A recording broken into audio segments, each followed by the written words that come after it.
Shout out everyone. So today guys, magbabalot ako ng sambusa. Ito ang gamit kong mga wrapper. Maliliit lang siya oh. Yan siya guys. Inano ko na to siya, tinanggal. Nagdikit-dikit ito. I think mga 200 ito siya.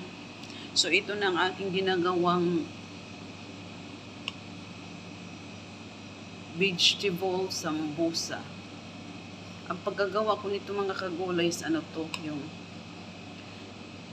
gigisa ko to sa olive oil, then onions, then potato, then mixed vegetable with carrots, sitaw, beans. Yan po ang ginagamit kong mga vegetable.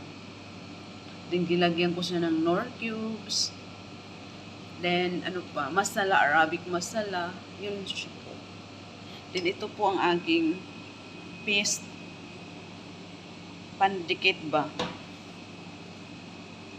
para pag roll ko ng pag balot ko ng sambusa, ito ang ipandikit ko, parang pasta style ba na, para hindi mas maano yung sambusa.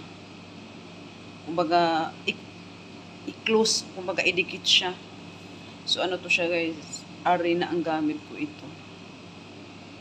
So yun lang po guys. Thank you for watching. Bye!